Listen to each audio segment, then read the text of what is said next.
Bye-bye, Trayvon. Cute little guy. Well, welcome back to Catechesis.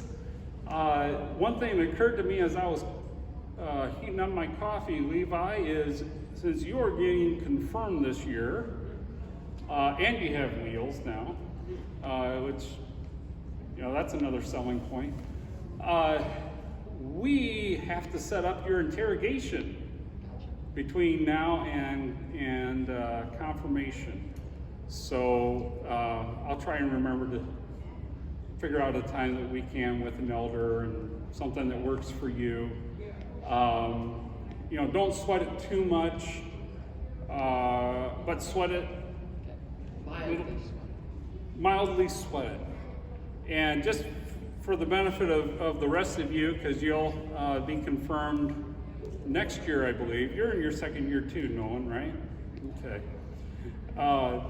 That in years past, a study sheet was given with a bunch of questions. And I mean, when I was confirmed, for whatever reason, it was on pink paper. There was like 110 questions. And I had to do my questions and answers in front of the congregation. Yeah. Do that when you're 14, wearing a white robe and a boutonniere. But basically, you study by knowing the catechism. And, you know, hopefully at this point you've repeated it enough that you pretty much have it memorized without really trying. You know, it's, now that said, you don't necessarily need to repeat verbatim because the sense is what's most important. May give you a couple other questions, but it's not going to be something that is, you should be able to do just fine, okay? But I don't want to put the stress of, you have these 110 questions that you got to study, etc. And then, and I think maybe, can't remember, like 20 minutes, something like that. We do use the hard chairs, turn off the overhead lights, and get a heated lamp. So just so you know. And then we have your parents behind a double mirror. Mm-hmm. They can, just like TV. Yeah. So don't sweat it. Don't sweat it. And then we'll have to see with Denise about other confirmation-related stuff. Assuming that you guys are doing the Lord will answer, and do it over the summer as well. This is a everyday, all summer, all year long thing. I'm trusting that you're getting the bulk of the teaching. And so I'm using this time now as sort of open forum to address questions that you have, and they can be maybe about what you've just read and the Lord will answer. It could be other topics, like we talked about science, we talked about outreach last week with Morgan's question, and or it could be something more life-related. So this is your chance. Ask the pastor. Yes, Morgan. Can you fail this? Like, can you actually fail? Can you fail this? If you try.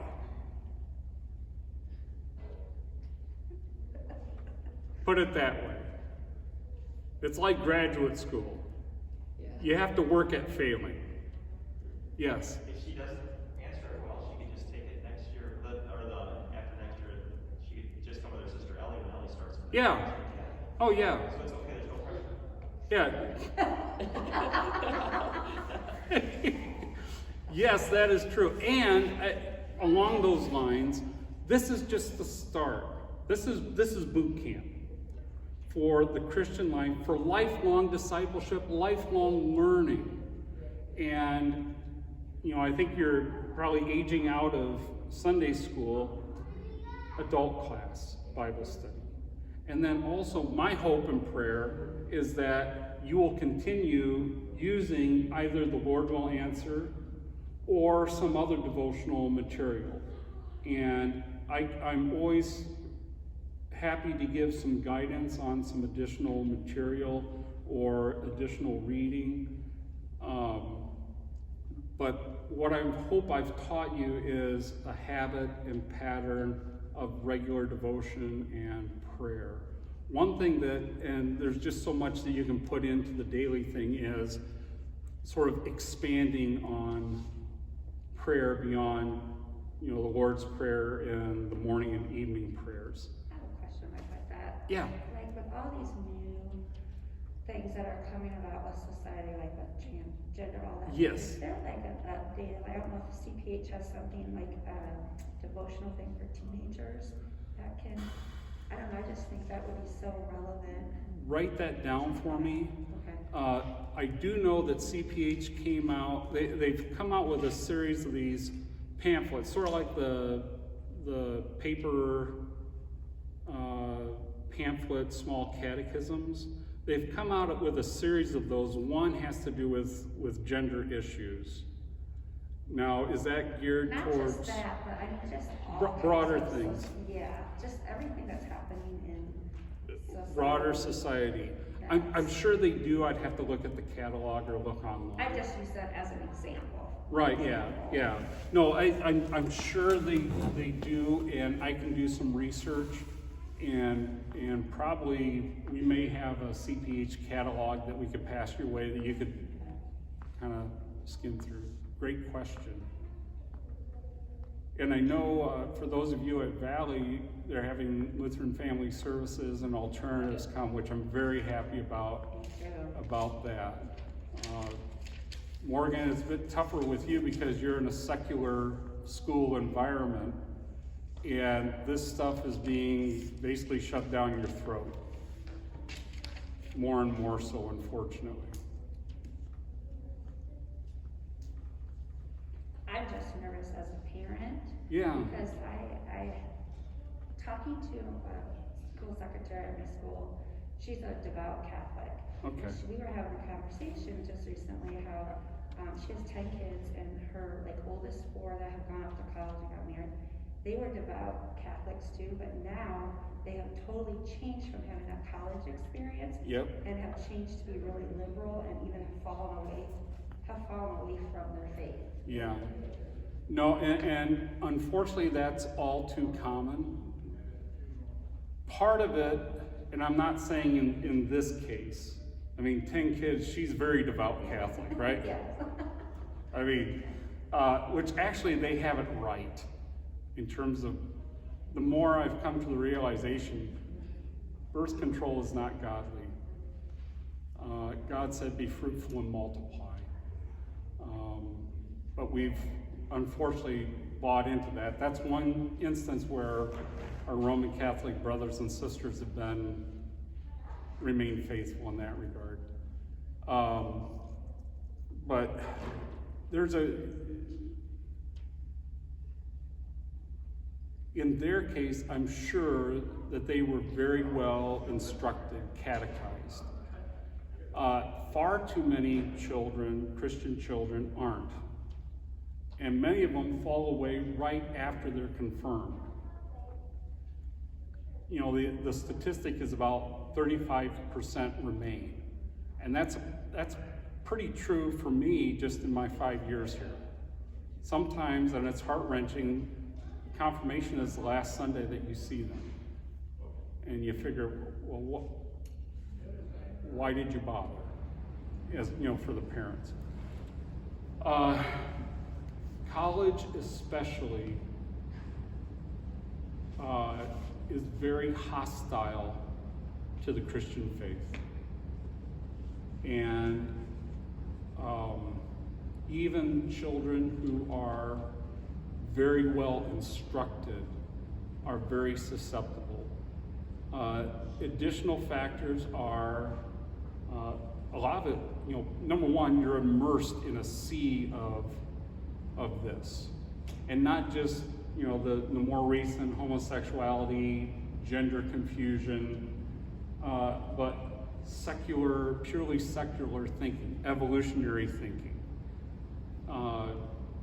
You're also in college exposed to a whole world of ideas. And that can be very exciting. I know it was for me. And, using the metaphor, you're leaving the nest. And there's a certain part of growing up and part of leaving the nest is learning to fly on your own. And there can be some sort of youthful rebellion against what you're taught. The hope, though, is that eventually you come around and come back.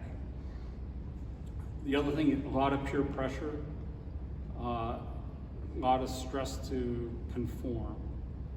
And then you have a lot of pressure from the teachers. So it's a real toxic mix.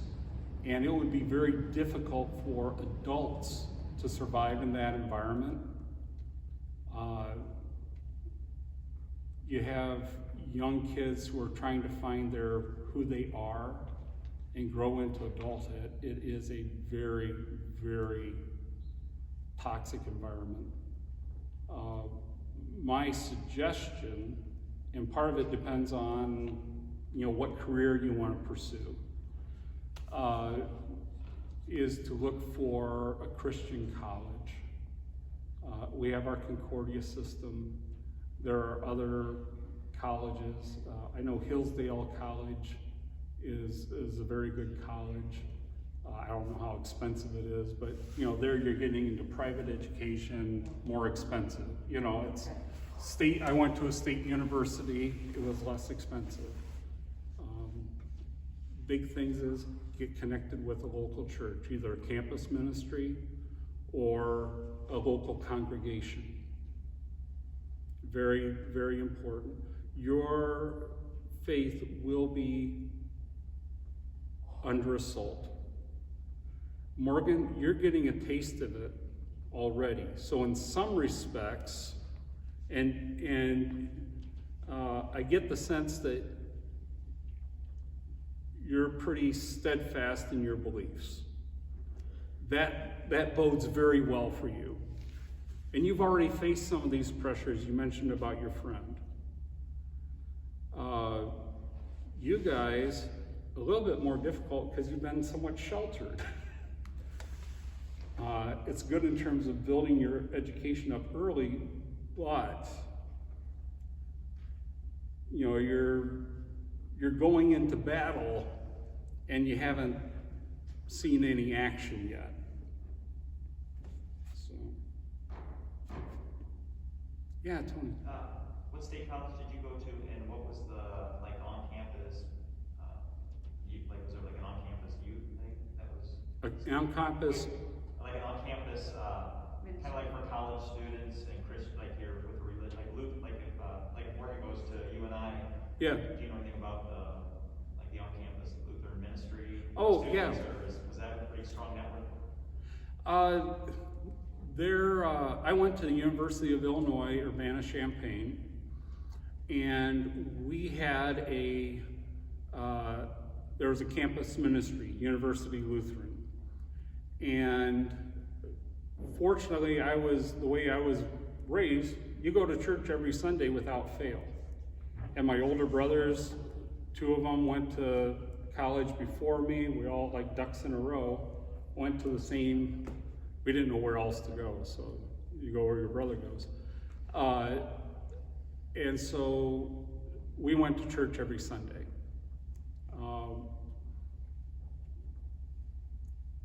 Faced challenges, but having that support network was very helpful. In terms of here locally at UNI, we have College Lutheran, which is right on campus with Pastor Wagner.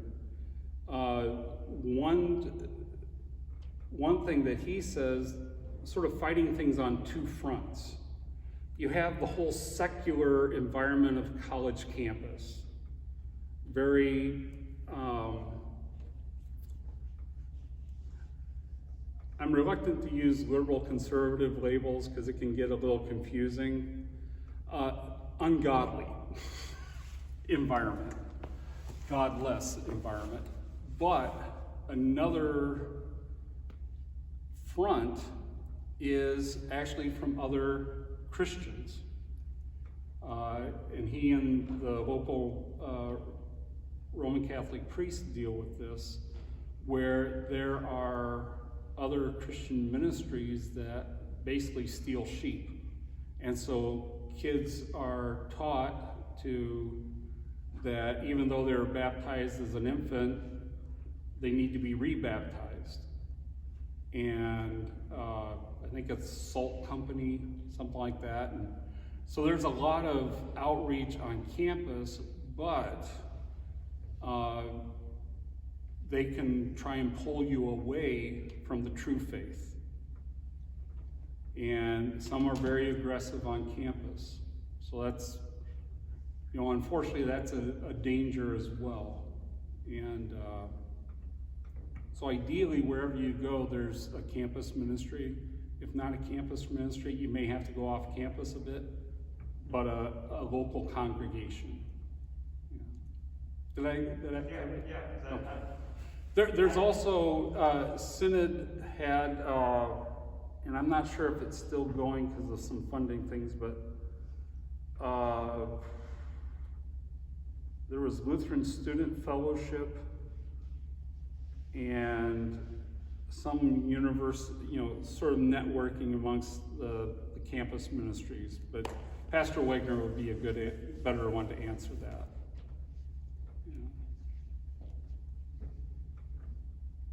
Thank you. Yeah. Do you have any questions, sweetie? Nope. Okay. You guys?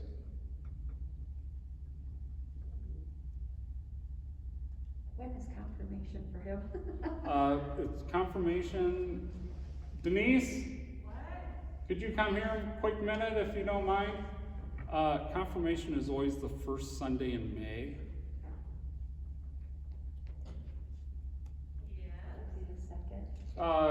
Confirmation's first Sunday in May, correct? Right, May 2nd. Okay, May 2nd. And then we I remember that we have to set up his interrogation, yes.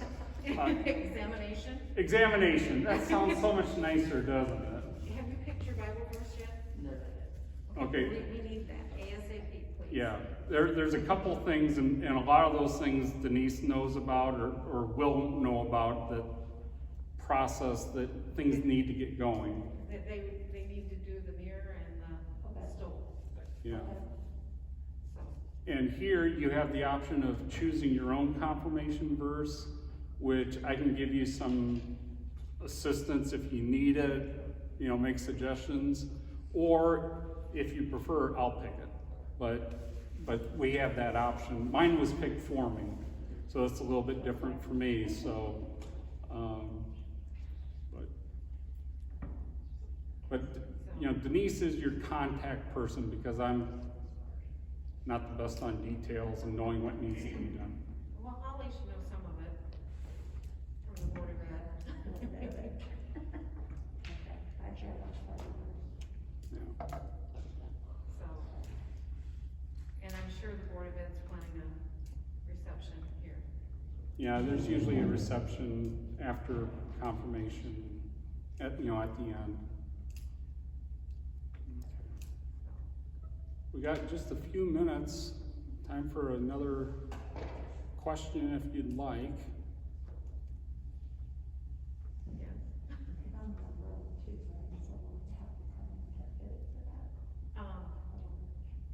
We've got some upstairs, we'll just find